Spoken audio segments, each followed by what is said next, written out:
Tak apa, Ikmal kan lelaki. Alhamdulillah lelaki tak pernah sakit. Ayat-ayat Wahidah.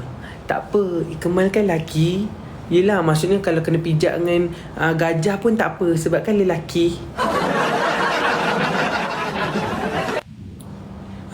Apa tu, kalau kena gigit dengan harimau pun tak apa, sebab Ikmal kan lelaki. Lelaki. Macam tu. Tapi Wahidah jangan marah. Bila Wahidah dicurangi, tak apa, Ikmal kan lelaki. Wahidah jangan marah. Nanti bila Wahidah dah kahwin, suami Wahidah curang, tak apa, suami Wahidah kan lelaki. Bila Wahidah jadi isteri nombor 1, Wahidah kena bermadu, tak apa, sebab Wahidah kan perempuan.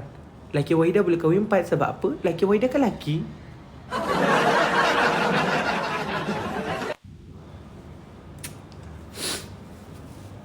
Wahidah dekat rumah dia macam ni lah. Dum. Dum. Dum. Dia macam tu kau. Mesti dia macam tu kan? Faham tak Wahidah? Tak apa, sebab suami Wahidah nanti kan lelaki. Kat mana ni? Kat KL.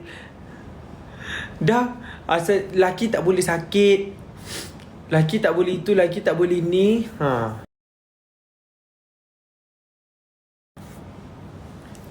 Hai abang, hai.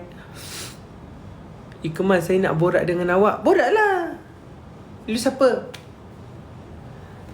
Set pergi keluar grup lagi, Mal. Tak apalah Wahidah. Wahidah nak keluar grup, keluarlah Wahidah.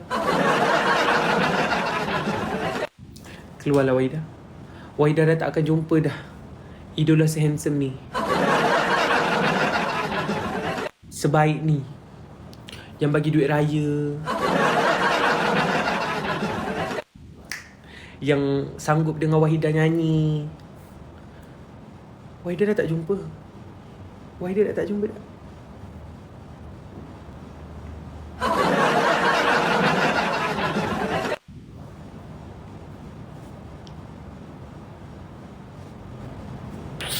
Bye Wahidah.